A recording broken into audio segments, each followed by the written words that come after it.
What's up, guys? It's Rob, all things wood, heat, and maple out here in Connecticut. We're getting ready to have a little bit more wind coming our way. We just got done with a storm that didn't amount to much. I had all the generators out.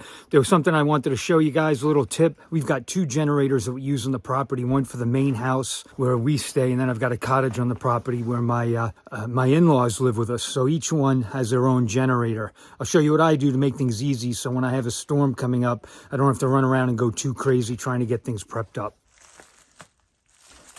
I've got my 2 generators lined up, and what I do is, one, I label them. This one's for the cottage, and that one is for the main house where we stay. The reason why I do that, if one's running off, maybe I have a problem with it. If I don't have them labeled, then I don't know which one's which, and I've got to restart them and run them and see which one is giving me the issue.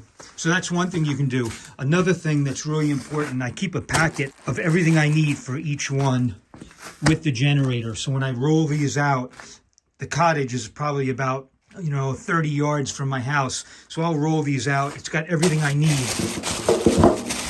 And what's really important, you've seen some of my other videos, I'm deaf in one ear and I've only got one good ear left. So I always make sure that I've got ear protection handy. I've got a pack in here,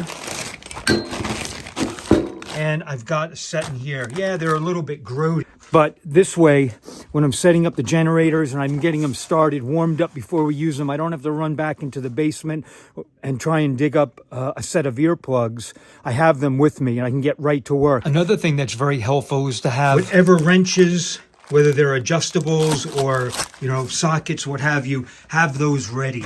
This way, when you're setting up your propane tanks, you're not running around trying to figure out what's what. It really makes it very easy, and I've got it down to a system now where if we've got some crazy weather coming in, I know I can roll these out, get them set up where I need them, set up my security cameras, take it from there. So that's just a tip from me up in Northeast Connecticut. We're going to get ready to start tapping maple trees in about 2 weeks, and we're going to make some delicious maple syrup. If you're not familiar with the process, click on the link above.